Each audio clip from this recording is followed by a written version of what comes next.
भारत और चीन के बीच लद्दाख में अभी तनाव बरकरार है, जिसका असर अब साफ तौर पर दिखाई पड़ रहा है। चीन को आर्थिक रूप से चोट पहुंचाने के लिए भारत सरकार ने देश में इस्तेमाल हो रही 59 चीनी मोबाइल ऐप पर रोक लगा दी है। लेकिन इस फैसले में हुई देरी को लेकर अब विपक्ष एक बार फिर से मुखर हो गया है। इतना ही नहीं, सरकार के फैसले को लेकर विपक्ष ने कई सवाल भी खड़े किए हैं।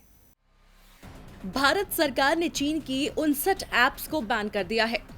भारत के युवाओं में इन ऐप्स का क्रेज था और डिजिटल मार्केट पर बड़ा कब्जा था।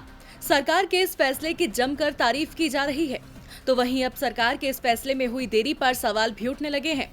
कांग्रेस नेता मनीष तिवारी, झारखंड के मुख्यमंत्री हेमंत सोरेन समेत विपक्ष के कई नेता ऐसे हैं जिन्होंने इस ऐप की टाइमिंग और चिन्हित ऐप पर सवाल खड़े किए हैं।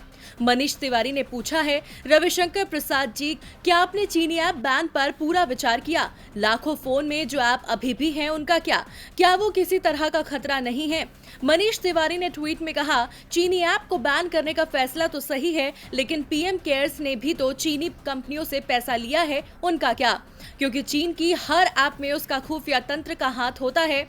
अलीबाबा इस लिस्ट में क्यों नहीं है? क्या इसीलिए क्योंकि आपका पेटीएम से कनेक्शन है? क्या आप ये कहना चाह रहे हैं कि दूसरे चीनी ऐप किसी तरह की मुसीबत नहीं है?